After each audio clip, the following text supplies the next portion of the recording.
بسم اللہ الرحمن الرحیم۔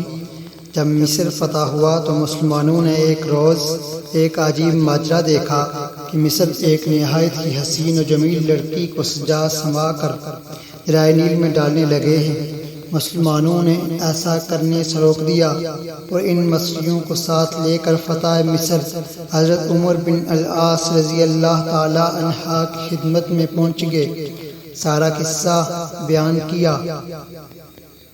اہل مصر نے حضرت عمر بن العاص رضی اللہ تعالی عنہ سے کہا کہ ہمارے اس دریائے نیل کے لیے ایک پرانا طریقہ چلا آ رہا ہے کہ جس کے بغیر وہ جاری نہیں رہتا بلکہ خشک ہو جاتا ہے، اور ہماری کھیتی کا دار و مدار اسی دریائے نیل کے پانی پر ہے۔ حضرت عمر بن العاص رضی اللہ تعالی عنہ نے ان لوگوں سے دریافت فرمایا کہ دریائے نیل کے جاری رہنے کا وہ پرانا طریقہ کیا ہے۔ ان لوگوں نے کہا کہ جب اس مہینے کی چاند کی 11ویں تاریخ آتی ہے تو ہم لوگ ایک کنواری جوان لڑکی کو منتخب کر کے اس کے ماں باپ کو راضی کرتے ہیں، پھر اسے بہترین قسم کے زیورات اور کپڑے پہناتے ہیں۔ اس کے بعد لڑکی کو دریائے نیل میں ڈال دیتے ہیں۔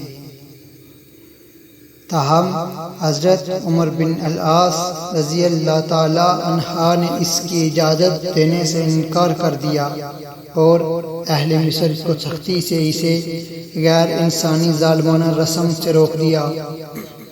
حضرت عمر بن العاص رضی اللہ تعالی عنہ نے فرمایا، اسلام ایسا کبھی نہیں ہو سکتا ہے، یہ تمام باتیں لغو و بے سراپا ہیں۔ اسلام اس قسم کے تمام باتوں کو مٹانے آیا ہے اور لڑکی کو دریائے نیل میں ڈالنے کی اجازت ہرگز نہیں دے سکتا۔ آپ کے اس جواب کے بعد وہ لوگ واپس چلے گئے۔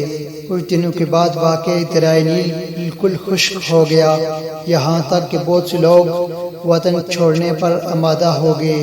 حضرت عمر بن العاص رضی اللہ تعالی عنہ نے یہ معاملہ دیکھا تو ایک خط لکھ کر حضرت عمر بن العاص رضی اللہ تعالی عنہ نے یہ سارا واقعہ حضرت فاروق اعظم رضی اللہ تعالی عنہ کو لکھ بھیجا۔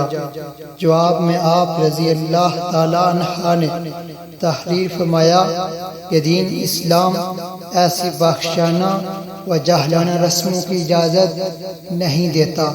تو حضرت عمر رضی اللہ تعالی عنہ نے ایک خط دریائے نیل کے نام لکھا، جس کا مضمون یہ تھا، بسم اللہ الرحمن الرحیم، یہ خط اللہ کے بندے عمر بن خطاب رضی اللہ تعالی عنہ کی طرف سے نیل مصر کے نام ہے۔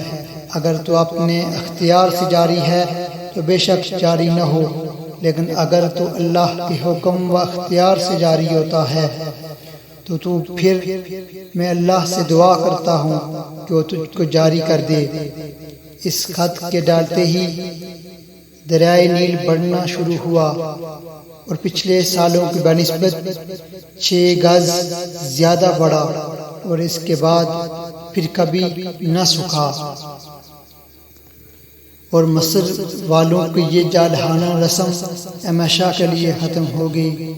حضرت عمر فاروق رضی اللہ تعالی عنہ نے دریائے نیل کو خط لکھ کر اپنا یہ عقیدہ ظاہر کر دیا کہ خدا تعالی نے مجھے بحر و بر دانوں پر حکومت عطا فرمائی ہے۔ حضرت خواجہ امیر خرد کرمانی نظامی قدس سرا تحریر فرماتے ہیں کہ ایک دن حضرت عمر فاروق رضی اللہ تعالی عنہ مدینہ منورہ کے نواح میں اینٹیں بنا رہے تھے۔ سورج کی تیز شعاعیں آپ کی پشت مبارک پر پڑ رہی تھی۔ سورج کی گرمی نے آپ پر اثر کیا۔ آپ نے نہایت خوشمگین ہو کر سورج کی طرف دیکھا، جس سے سورج کی تابانی جاتی رہی۔ دنیا تاریک ہوگی۔ سارے مدینے میں شور مچ گیا کہ قیامت آ گئی۔ پھر آپ نے نگاہ لطف و کرم سے سورج کی طرف دیکھا۔ اللہ تعالیٰ نے سورج کی روشنی اسے لٹا دی، اور مروی ہے کہ ایک مرتبہ حضرت فاروق اعظم رضی اللہ عنہ کے زمانہ خلافت میں زلزلہ آیا جس کی وجہ سے زمین بار بار دہلتی تھی۔